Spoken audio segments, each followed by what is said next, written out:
श्रीराम समर्थ. समर्थांनी एक सुंदर असा बोध आपल्यासाठी प्राप्त करून दिलेला आहे.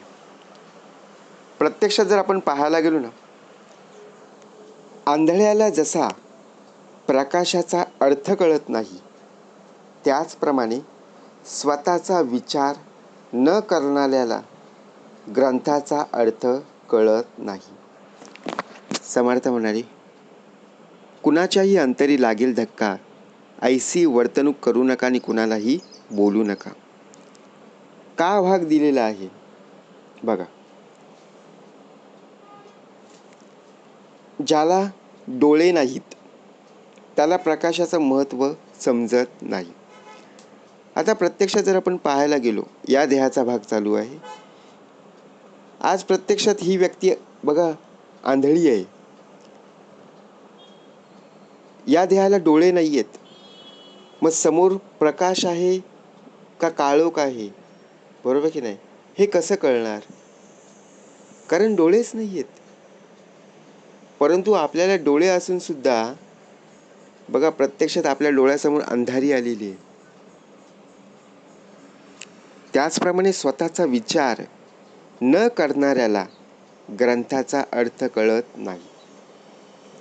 मग तसंच जो माणूस स्वतःचा विचार करत नाही, त्याला कितीही पुस्तकं, कितीही चांगले ग्रंथ वाचायला दिले तरी त्यांचा अर्थ समजत नाही. कारण ज्ञान फक्त वाचनाने नाही तर विचार आणि अनुभवाने समजते. आपल्या घराच्या बाजूला जर आपण पाहायला गेलो, तिथे वाचनालय सुद्धा पाहायला मिळतं. अनेक ठिकाणी वाचनालय पाहायला मिळतात.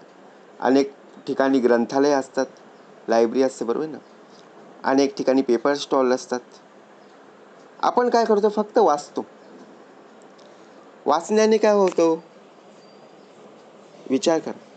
आपले शब्द उच्चार उत्तम प्रकारे, बरोबर की नाही, तयार होत असतात. परंतु प्रत्यक्षात जर पाहायला गेलो, ज्ञान प्राप्त करण्यासाठी नुसतं वाचन नसावं. आपल्याला जर कोणी सांगितलं, अरे त्या पुस्तकामध्ये काय लिहिले ते सांगू शकशील का? आपण काय विचार करू, काय बोलू? हा, ते मी पुस्तक वाचले परंतु मला त्याचा अर्थ कळला नाहीये, नुसते वाचले. मग नुसते वाचून उपयोगाचं नाही ना. शाळेमध्ये सर आपल्याला शिकवतात, टीचर आपल्याला शिकवतात. त्यांनी शिकवलेलं जर आपल्याला समजतच नसेल, मग आपल्याला ज्ञान प्राप्त होईल का? नाही होणार. मग आता ज्ञान प्राप्त करून घ्यायचं आहे. मग ज्ञान तर विचार आणि अनुभवाने आपल्याला कळत असते. आता प्रत्यक्ष जर आपण पाहायला गेलो, आत्मचिंतन आपल्याला प्रत्यक्षात जर आपण पाहायला गेलो तर समजून घेण्याची सवय लावत असतो.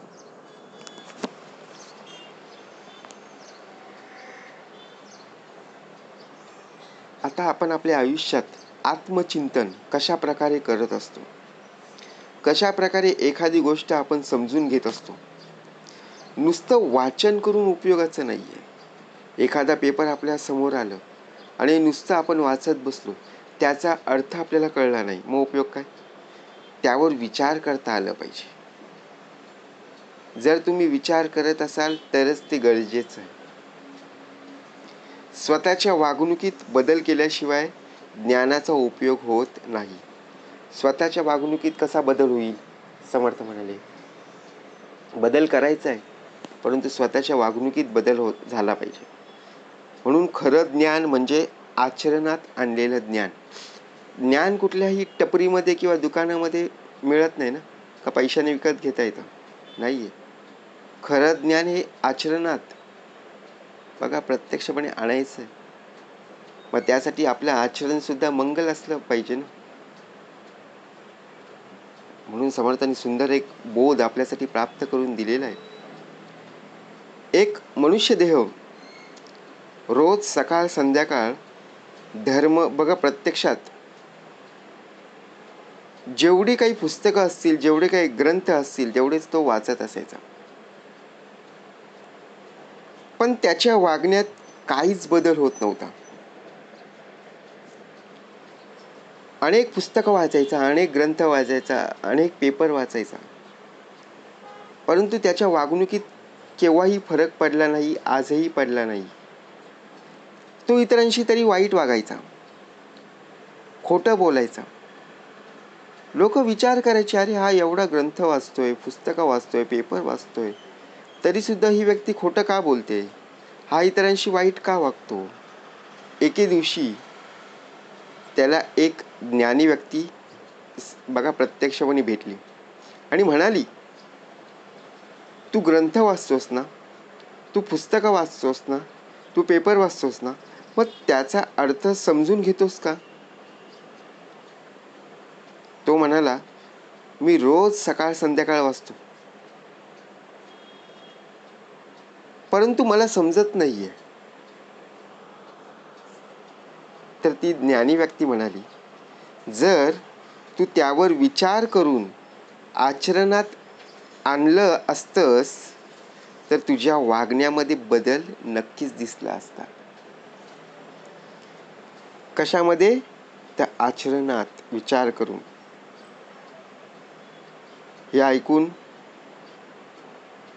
त्या माणसाने बघा आत्मपरीक्षण सुरू केलं आणि हळूहळू त्याच्या वागण्यामध्ये सुधारणा झाली.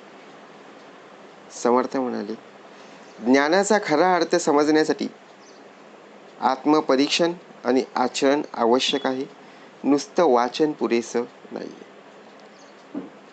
जर आपण एखादा पेपर असेल बघा शालेय जीवनामध्ये, नुसतं आपण पुस्तक आहे, गाईड आहे म्हणून आपण वाचत गेलो आणि पेपरला जात असताना आपण बघा प्रत्यक्षात पेपराला गेलो, काय आपल्याला कळालं? काहीच नाहीये. तो जो धडा होता, तो जो पाठ होता, तो आपण फक्त वाचून काढलाय, त्याचा अर्थ आपल्याला कळलेला नाहीये, त्याचा सारांश आपल्याला बघा उत्तम प्रकारे कळला नाही. त्याची आपण उत्तरे लिहू शकू का? नाही लिहू शकत, कारण तो भाग आपण समजून घेतला पाहिजे, कशावर आधारित आहेत हे ओळखता आलं पाहिजे. म्हणून समर्थ म्हणाले, प्रत्येक वेळेला जर आपण पाहायला गेलो ना, आपण स्वतःहून विचार केला पाहिजे, आपण कशा प्रकारे करत आहोत माहितीये. आपल्याला उत्तम प्रकारे डोळे प्राप्त झालेले असताना तरी सुद्धा आपण अंधारामध्ये बघा आपला देह जास्तीत जास्त राहत असतो. एवढा भला मोठा सूर्यप्रकाश असताना सुद्धा आपल्याला अंधाराची सवय लागलेली आहे. डोळे बघा उत्तम प्रकारे चालू असताना डोळे बंद करून आपण वाचत असतो. म्हणजे काय, डोळे उघडे ठेवून त्या गोष्टीचा, त्या वाचनाचा आपण अर्थ समजून घेत नाहीये. मग आपल्याला कळेल का हो कोणती पुस्तकं वाचलीत? एवढी त्या ग्रंथालयामध्ये अनेक पुस्तकं असतात आणि वाचत असताना प्रत्येक पुस्तकामध्ये नवनवीन अर्थ आपल्याला पाहायला मिळत असतो. कारण प्रत्येकाचा अनुभव प्रत्येक व्यक्तीने काय केलेला असतो, शेअर केलेला असतो. परंतु आपण काय विचार करतो, अरे मी पुस्तकं फक्त वाचलीत, परंतु मला यातलं काहीच ज्ञान प्राप्त झालेलं नाहीये. मग आता ज्ञान कसं प्राप्त होणार? मग शेवटी बघा आपल्याला या देहाला डोळे असून आपण आंधळे झालो ना. या देहाचा भाग चालू आहे. तुम्हा सर्वांना नमस्कार. म्हणून वाचायचं आहे, वाचाल तर टिकाल ना. नाहीतर बघा प्रत्यक्ष जर आपण पाहायला गेलो, अनेक प्रकारची पुस्तकं असतात, बाबांनी नवीन विकत घेऊन दिलेली असतात, आईने सुद्धा बघा विकत घेऊन आपल्याला नवनवीन गाईड्स असतील, पुस्तकं असतील. का? माझ्या बाळाला, माझ्या मुलाला, माझ्या मुलीला उत्तम प्रकारे शिकता आलं पाहिजे. परंतु नवीन पुस्तकं पाहून, नवीन गाईड पाहून जर आपण बघा ते उघडलंच नाही, ते वाचलंच नाही, मग उपयोग काय? म्हणून समर्थ म्हणाले, आपण स्वतःहून स्वतःकडे लक्ष दिलं पाहिजे. ज्या प्रकारे एखाद्या गोष्टीचा आपण विचार करतो, त्या गोष्टीची सखोल चौकशी करणं फार गरजेचं आहे. त्या गोष्टीचं ज्ञान प्राप्त करून घेण्यासाठी बघा उत्तम प्रकारे आपला देह तत्पर असणं गरजेचं आहे. जर आपण एखाद्याविषयी माहिती घेत नसू किंवा त्याविषयी बघा प्रत्यक्षात आपल्याला काही जाणीव नसेल, काही कल्पना नसेल, तर उपयोग काय? म्हणून समर्थ म्हणाले, आंधळ्याला जसा प्रकाशाचा अर्थ कळत नाही, त्याचप्रमाणे स्वतःचा विचार न करणाऱ्याला ग्रंथाचा अर्थ अजिबात कळणार नाही. जय जय रघुवीर समर्थ.